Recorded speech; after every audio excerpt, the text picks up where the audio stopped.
네, 비하인드 플러스 시간입니다. 오늘도 박성태 기자가 나와 있습니다.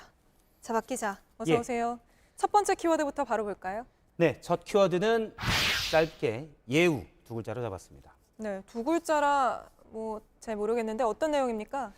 21대 국회에서 일부 국회의원들이 전직 의장에 대해서 네. 좀 더 예우를 하자는 취지의 법안을 추진을 했었습니다.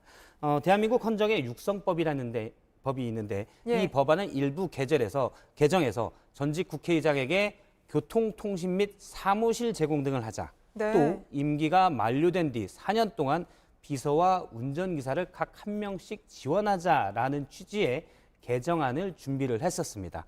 임기 만료 후 4년 동안이면 지금 보면 네. 정세균 전 국회의장 그리고 문희상 전 국회의장만 임기 만료 후 4년이 아직 안 지났습니다. 네. 그런데 정세균 전 의장은 현직 총리이기 때문에 여기에 해당이 안 되고요. 문희상 전 의장만 해당이 될 수가 있습니다. 네.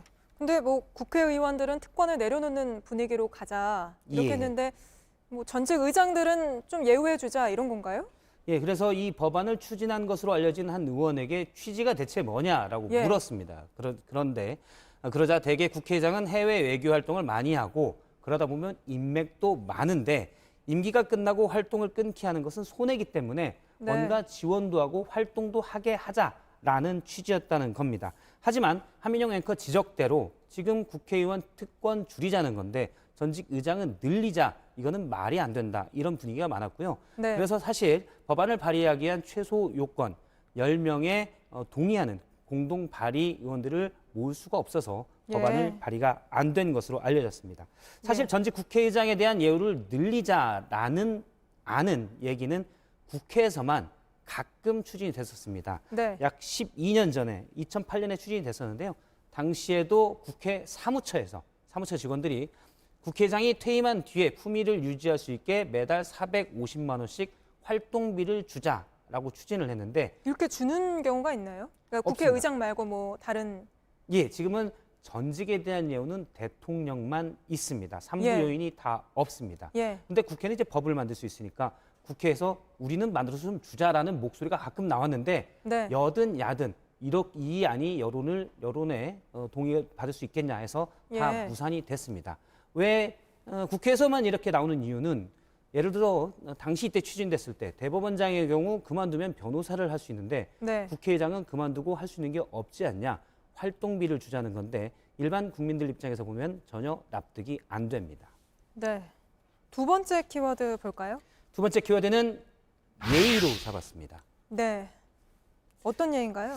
박원순 전 시장의 아들 박주신 씨가 어제 귀국해서 상주로 자리를 지켰는데요. 미래통합당의 배현진 대변인이 지금 병역비리 관련돼서 2심 재판에 박주신 씨가 당당하게 재검도 받고 출석을 하라라고 요구를 했습니다. 그러자 진중권 전 교수가 이 배현진 대변인의 발언을 비판하면서 미래통합당은 답이 없다라고 얘기하기도 했습니다.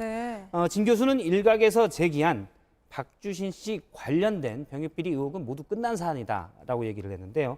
비판을 하려면 그러니까 이제 배현진 대변인이요. 비판을 하려면 제대로 하든지 또는 꺼리도 안 되는 것을 주워와서 그것도 부친상 중인 사람을 때리느냐라고 비판했습니다. 근데 이때 옛날에 한번 병역비리 의혹이 나왔는데 그때 저도 법원 기자여서 그 재판을 챙겼지만 1심에서는 그런 의혹을 제기했던 사람들이 유죄를 판결받았잖아요. 한민영 앵커가 정확히 알고 있는데요. 사실 용어를 좀 더 정확하게 알 거는 이거는 병역비리 의혹이 아니라 당시 선거에서 박주신 씨의 병역비리가 있다고 다른 사람들이 공격했다가 허위사실 유포로 공직선거법 위반으로 재판을 받은 겁니다. 그러니까 재판의 대상이 다른 거죠. 근데 검찰 구형보다 허위사실을 너무 확고하게 얘기했다고 해서 1심에서 더 많은 벌금을 선고받았었던 건데요. 당시 재판부는 직접 서울지방경부청에 나가 CT 촬영을 박주신 씨가 했다고 판단했고요.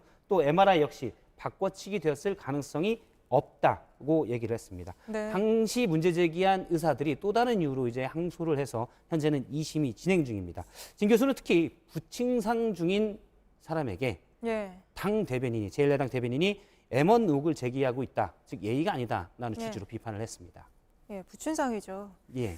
근데 사실 지난 한 주 동안 예의라는 말이 참 많이 나오지 않았습니까? 아마 가장 많이 방송에 나왔던 말은 바로 민주당 이해찬 대표의 발언일 텐데요. 예. 여러 번 나왔지만 잠깐 다시 들어보도록 하겠습니다. 그건 예의가 아닙니다. 그런 걸 이 자리에서 예의라고 합니까? 그걸 최소한도 가릴 게 있고 내부 상황은 혹시 어떤지? 자식 같은 이라고. 예, 뒤에 정확히 들리지 않았지만 비속어까지 써서 논란이 됐습니다. 예. 물론 본인과 가까웠던 이해찬 대표가 슬프고 또 당시 격앙된 분위기라는 건 충분히 이해할 수 있지만 네. 본인에 대한 애도와 별개로 고소인이 있고 또 의혹이 일부에서 제기되고 있는 사실이 있기 때문에 이에 대한 질문을 하는 기자에게 버럭한 것은 집권여당 대표로서는 부적절했다는 지적이 있었고요. 예. 이 때문에 민주당 내에서도 해당 언론사 측에 사과의 뜻을 전하기도 했습니다. 네. 특히 관련돼서 그러니까 고소인에 대한 예의가 없는 일들은 민주당 내에서도 조금 있었는데요. 예. 민주당 대변인이 관련 의혹을 묻는 기자의 질문에 정보가 없다는 걸 전제로 하면서도 전혀 다른 얘기도 나온다 이런 말을 했습니다. 네. 사실 이런 표현 자체가 고소인에 대한 압박이 될 수 있고요. 역시 예의가 없다라는 지적이 나왔습니다. 네. 여기까지인가요? 예. 네. 잘 들었습니다. 박성태 기자였습니다.